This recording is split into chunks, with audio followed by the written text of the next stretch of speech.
Don't leave money on the table. Today, I'm going to talk to you about literally the biggest mistake that I see when homeowners are thinking about getting their home ready to sell. Literally the biggest mistake. This is not even a question. And then after I go through that, I'm going to share with you the 5 pillars, the 5 things you need to know in order not to make the biggest mistake possible when you're going to sell your home. So I understand this because I work with thousands of people. Now I've worked with people who have gotten to closing and people who have not gotten to closing. And because of that, I can tell you there is a common denominator in the people who generally do not get to closing. So I have seen homeowners leave money on the table, and it really frustrates me to see this happen, to know that these mistakes could have been avoided. So let me tell you about a story with a seller that I had been working with for numerous years. He had called me over to his house a few years before he was thinking about moving, and I had talked to him about what updates to make in his home, what to spend his money on, what not to spend his money on. And he chose to update his kitchen based upon the fact that he was going to be there at least the next 5 years. And he knew that they wanted to enjoy it as well. I gave him some advice on what he needed to do in his master bathroom, what he needed to do in his kitchen, also with the rest of the house, with carpeting, flooring, things like that. And we had a partnership. We had no agreement. We had no reason for him to call me other than I was just giving him free advice. And you guys know that a lot of agents will do this for you free of charge, no worries, no problem. So finally, one day he said, you know what, Katie, I think I'm ready to sell. Why don't you come over and talk to me about the house and let's see what price you'd put it at. So I go over to the house and I gave him a market evaluation and I told him $749. And I thought that in the marketplace that was maybe, I don't know, pushing it just a touch, but I knew that market innately. I knew it really, really well. I grew up in the same area.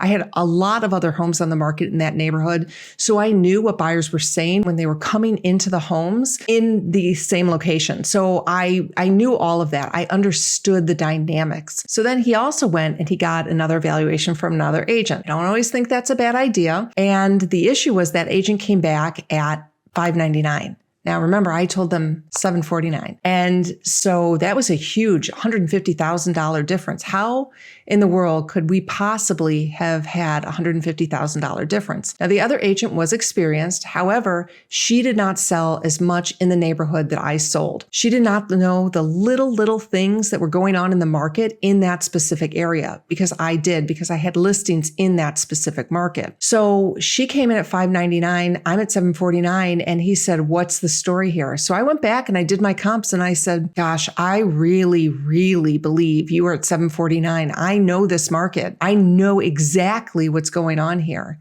And so he went with me. Now, you don't always want to go with the agent who has the higher price listing. I always talk about that. However, I did really come in strong and I said, I really believe $749. And guess what? It sold at $749. So now what does this show you? It shows you that agents can be wrong. There are many agents who are wrong out there. And I've seen it. I've seen this situation happen.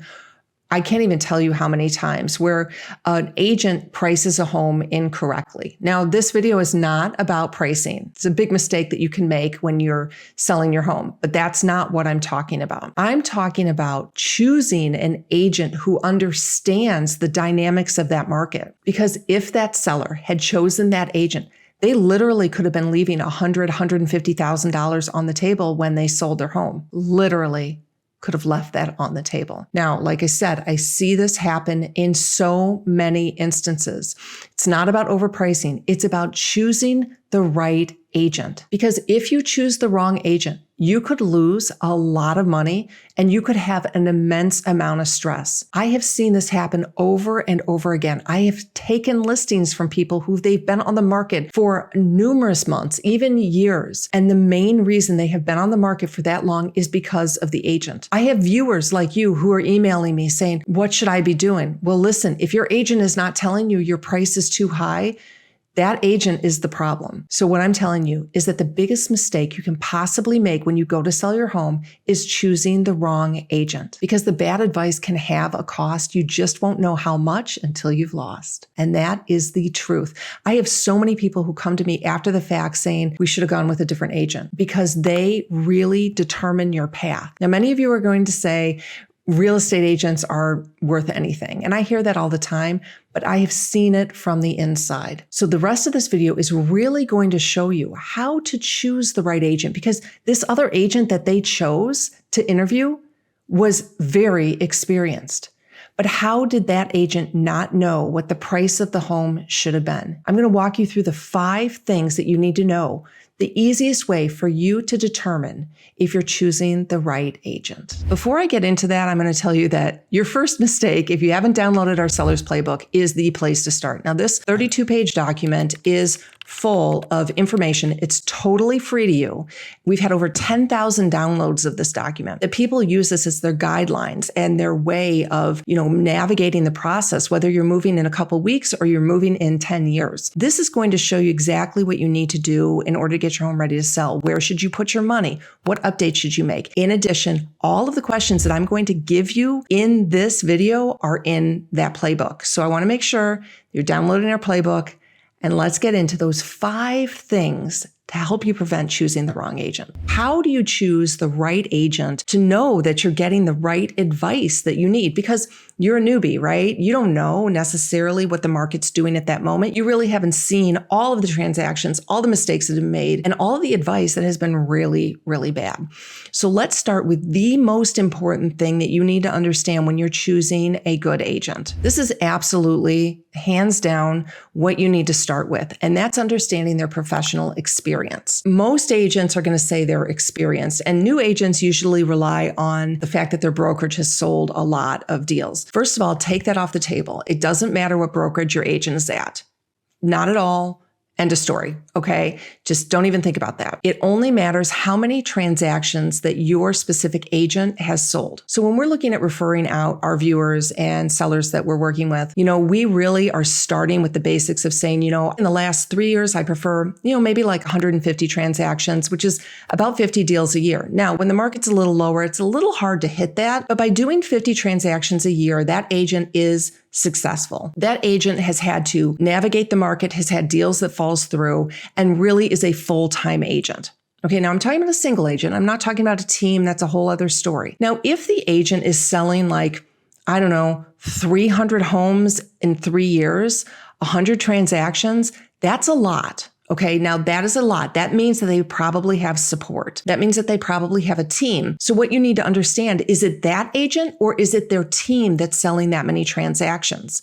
Very, very important, because if you go to an agent thinking they sell 300 or 500 transactions in the last 3 to 5 years, and then you're getting handed off to a team member who maybe has only sold 10 transactions in the last 3 years. So I'm really looking for that experienced agent who is doing the work themselves, and they probably have some type of a support team. I'm looking for a minimum of 5 years in the business. Now, can you be a great agent at 3 years? Absolutely, you can. And you can be a great agent at 2. A brand new agent does not have the experience to really advise you the way a more experienced agent will. Now, also, if you're looking at an agent who's been in the industry over 20 years, you may want to see, are they still working full time? Because as an agent, it is hard to continue to open doors day in, day out and still do this full time. So I look between the sweet spot of 5 to 15, 17 years of a really solid agent selling 150 homes in the last 3 years, maybe, the last 5 years if their market is slower or they have a higher price point. Keep that in mind. The higher the price point, the fewer transactions they're going to have. So I definitely want an agent who is working full time, non-negotiable, and you can outright ask the agent that you're interviewing. I also want an agent who understands your specific market. Now, I believe in the Chicagoland area, I can go in and sell anybody's home in anywhere in the Chicagoland area. Now, am I the best singular agent in a very specific suburb with a very specific subdivision? I may not be, because I may not know the nuances of the market. So you really want to make sure you have somebody that understands your market. And if they don't understand your market at that very, very tight level, you need to know that. And that's okay for them to tell you that as well, because they probably are super experienced and can navigate any market in any area in kind of the towns that they do work in. The number 2 thing that you need to look for when you're looking for a good agent so that you don't make the biggest mistake and leave money on the table is, what does their marketing look like and how is their presentation? Now, I'm going to talk about marketing in a couple of different ways. Just because an agent has really good social media does not mean they are a good agent. It means that they are a good marketer of themselves. This is really, really important to understand. Are they marketing themselves, or are they trying to sell the homes that they have as listings? As a real estate agent, you have to market yourself. That's what you have to do in order to be successful. So I'm not opposed to an agent doing marketing for themselves. We do it, and I love watching a lot of agents who do great social media to market themselves. But just because they have a strong social media presence does not mean that they are experienced. And this is a really big mistake that people make, is they think that their social media experience is really how they're marketing homes. So I want you to understand the distinction between marketing of themselves and marketing of their homes. Now, to go into understanding how they market their homes, I want you to look at their listing photos. I've done a lot of videos on how photos should look for listings. And if any of their photos look like the ones that I'm showing you here, it's probably not a good sign. And so when you're looking at these listing photos, I want you to look at them. Are they looking crisp? Are they looking clean? Are they looking bright? Are they looking fresh? That's how you can tell what their listing marketing looks like. Now, if they have a strong social media presence and their listing photos look pretty good, that's a plus. That's a great sign, because most likely somebody is not going to find the listing on social media. So whether or not they're posting the home on social media is not going to get the home sold. So you really need to be looking at these photos rather than kind of the social media. Now, also you need to look and see if they have a functioning website. As a real estate agent, there can be 1,000 types of websites that we can have. And to have a good functioning website is a lot of work, because we're individuals, we're entrepreneurs. And so to make sure all the links work, all the photos are working is a lot of work.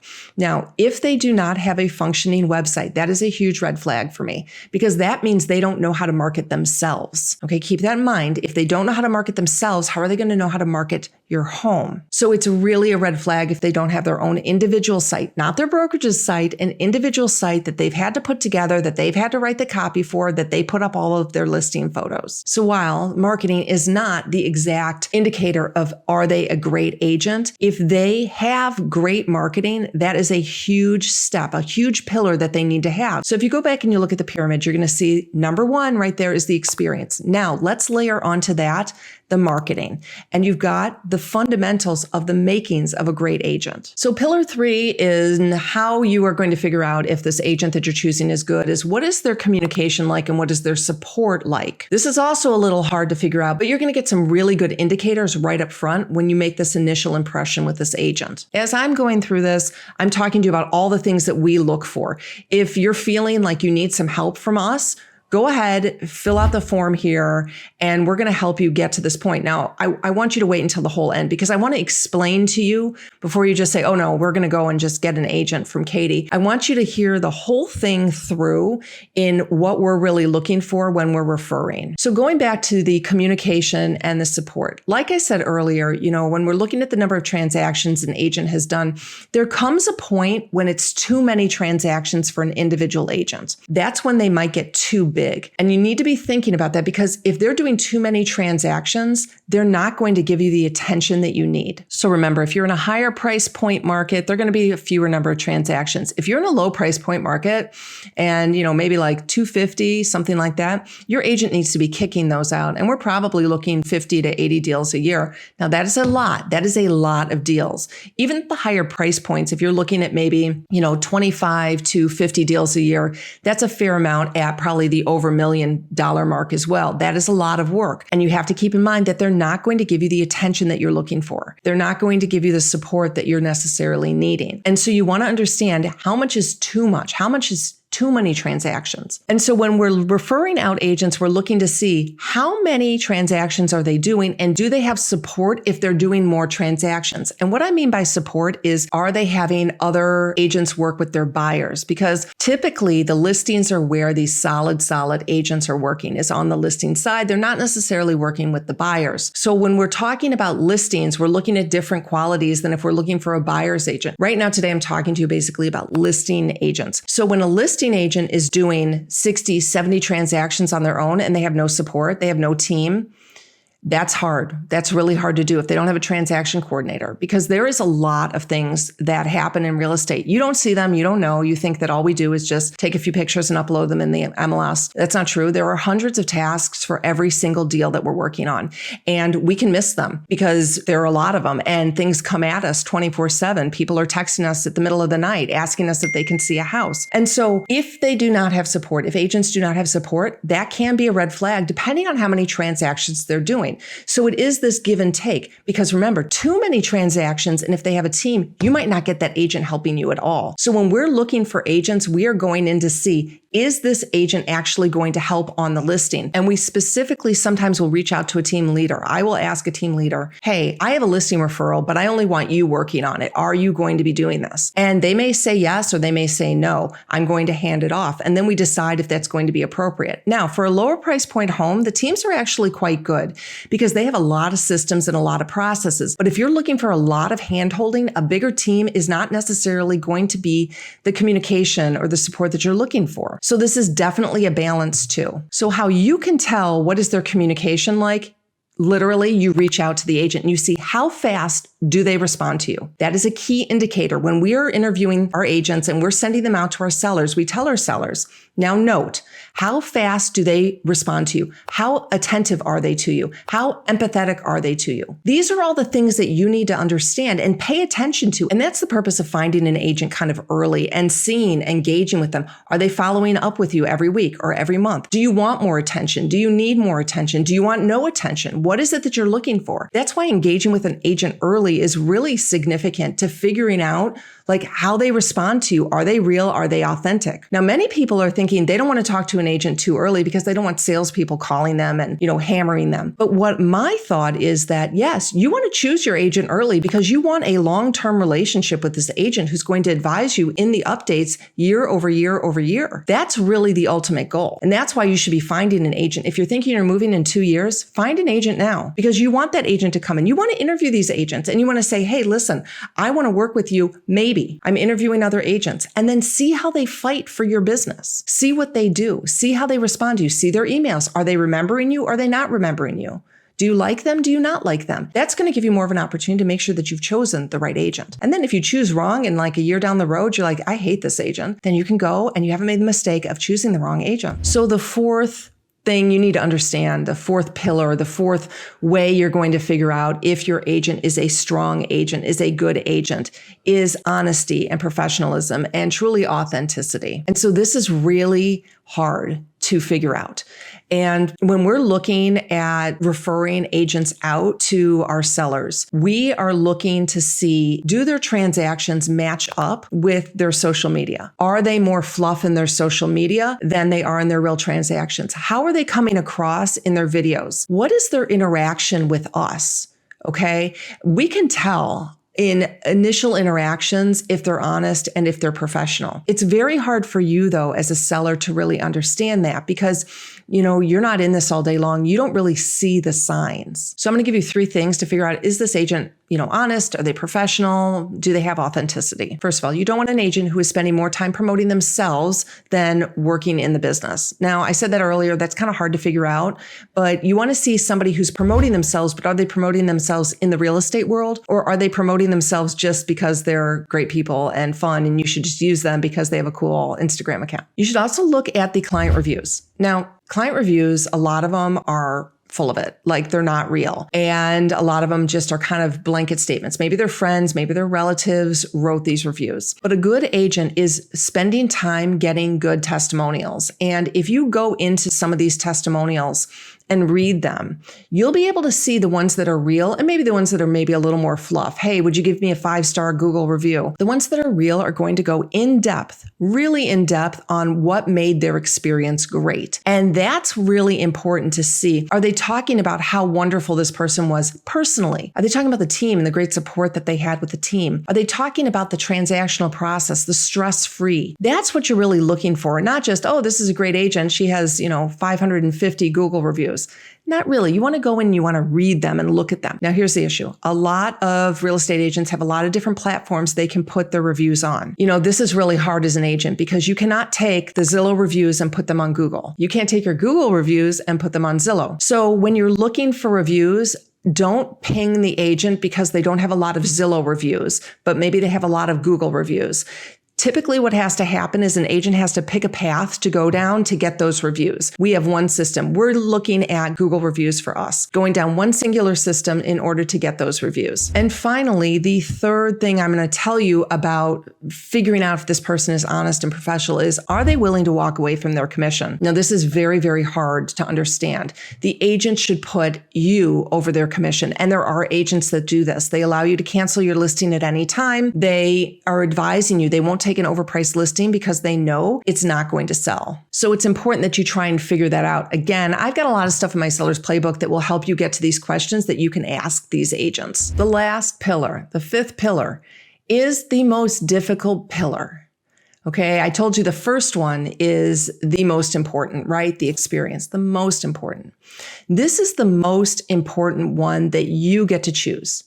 And only you decide this. So when we're referring out our agents, what we tell people is that the 4 pillars we are going to give to you. We're going to give to you the experience. We're going to give you the marketing. We're going to give you the communication support that you're probably looking for. And hopefully we're going to give you the honesty and professionalism. The 5th part of this is really up to you.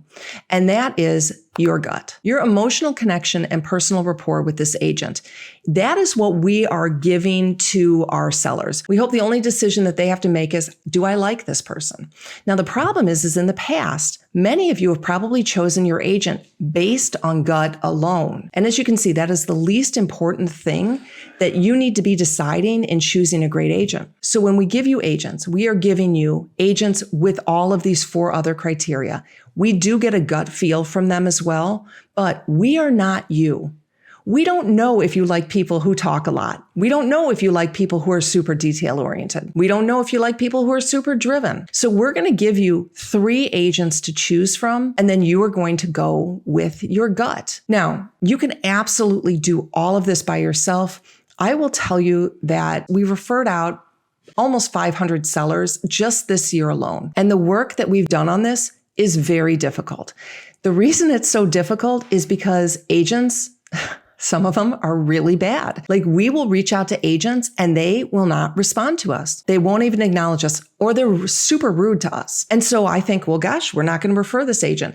And these are agents who have a lot of transactions. These are agents who have a lot of business in these towns. But when you look at the 5 pillars that we want you to look at, we're ruling people out if they don't match these. We are giving them to you so that you can say, I'm going with my gut on this one. And that's the only thing you need to choose. Now, as I said, all of these questions that you need to ask these agents that you're interviewing are in the seller's playbook, and you can absolutely do this yourself, or you can choose to have us help you find an agent. Now, as I said, we've done this a lot. We've got our system down. We've got our process down. We understand we're going to refer you multiple agents in your community. We're going to decide if, based upon your home, based upon what you've told us, if you need a team, if you need an individual support, if you need somebody really, really high touch or somebody who's not high touch. We're going to understand if you need a go-getter or you need somebody who's like just really a great, great person. Now, we've referred multiple agents to multiple sellers over our time doing this. And I'll tell you, we can tell when somebody's great. Like, when we feel good and we are on it, we feel really good about referring these people. And I'm working with you, and Lisa, as you guys know, my daughter, works with me as well. And we find these agents. I am knowing exactly who you are and what your situation is. Now, if you have an agent that you're already working with and you think this is a great agent, sure, go ahead and shoot me an email. Now, I am going to be honest that we do get a referral fee on the other side from the agents if you successfully close. Now, here's the thing though. Sometimes some of the agents that we have referred go into these sellers and they up their commission because they are having to pay a referral fee. Now, if you hear that from one of the agents that we've referred to you, that is an agent you should not choose. Like, literally no way. The referral fee that we are getting from them should come out of their total commission that they normally charge. They should not be charging more because they got your referral. So this cost to you is free. The reason I do this is because I have this immense pull. I really am here and passionate about making sure that you get the most amount of money for your home when you go to sell. It is a very difficult, traumatic experience for many, many people. And many of my audience are really over 55 and haven't sold a home for a long time. And it gets to the point where you just truly didn't realize how hard this was going to be. And I hate to tell people this in the end. And I'm always like, well, if you watched my videos, you would have known. I'm trying to prepare you. I'm trying to make sure that you get the most amount of money when you go to sell your home. So as I said, we've referred many, many successful sellers, and they have become really friends of mine, and they're in our Facebook group, and we talk back and forth, and I help them get their homes ready for sale, whether it's now or in the future. And now I just don't like to talk to you guys when you're in pain or you're in trouble. I want you to talk to me early enough. I want to build that relationship. I want to build that rapport with you. So the next thing for you to do, so you can avoid the biggest mistake and leaving money on the table when you go to sell your home, is the first thing, absolutely free. Download that seller's playbook, okay? And all of these questions are going to be in there. And if you feel like you want to go and do it yourself, absolutely go. No worries, on your own. Do it. The second thing is, if you really do feel like you need help with this and you are looking for a partner in this and you're looking for a concierge for you, we can help. Go ahead and fill out the form. We're going to get on this, and we're going to help you find the agents that fit for you. Now, we will provide you 2 to 3 agents, depending on who you are, your area, things like that. We have a back and forth where you can email me, you can call me, and you can say, hey, you know what? I'm trying to decide between these 2 agents. Can you help? And we do. We talk it through. And I say, you know, both agents are really good. What does your gut tell you? Because when we put these agents in front of you, the only thing you need to know is your gut. Who do you like? Who do you feel comfortable with? And what is your gut telling you? So I want to help you from making the same mistakes I've seen thousands of people make. And that is to make sure that you have the right agent. I know these videos, people hate the agent videos, but this is so important for you to understand that if you choose the wrong agent, you could be going down a path that is going to cost you an immense amount of stress and an immense amount of money.